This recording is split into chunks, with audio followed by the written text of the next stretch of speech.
ئێمە دەزانین وەک چۆن بە قارەمانێتی و بەرخودان خۆت لە مێژوودا قوربانی گەورەت داوە، هەروەش لە پێناوی ئاشتیخوازیدا دووبارە بوویتەوە قوربانی. شەڕەنگێزانی ئاشتیخوازی تۆیان قۆستەوە و خەڵکی سڤیل و بێتاوانی بە درڕندەترین شێوە کەوتنە بەر هێرشی چەکی قەدەغەکراوی کیمیایی و بەو هۆیەشەوە سەدان کەسی بێگوناح شەهید بوون و هەزارانی دیکەش برینار بوون و شارەکەش وێران کرا.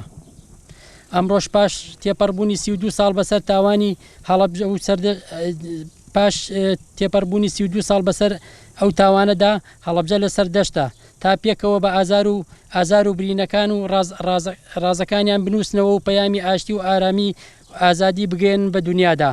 لە ڕۆژێکدا کە بەداخەوە دەنگی شەپۆڕەکانی لەم ڕۆژەدا کە بەداخەوە دەنگی شەپۆڕەکانی جەنگ خەریکە گوێمان کاس دەکا و تەمی هەڵگیرسانی جەنگ سیمای ناوچەکەی تەنیوە.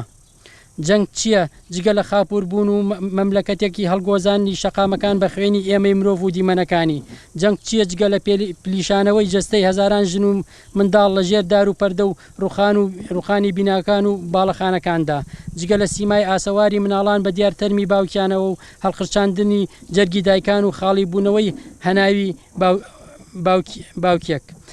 جەنگ چ تابلۆیەکی تری بۆ ئێمە کێشاوە؟ ئێمە لە هەموو کە زیاتر لە مانای دەرەنجامەکانی شارەزاین. جەنگ کۆژانی نەبراوەی کردووەتە ڕەحمان و برینی بەسۆی لە گیان و جەستەماندا چاندووە.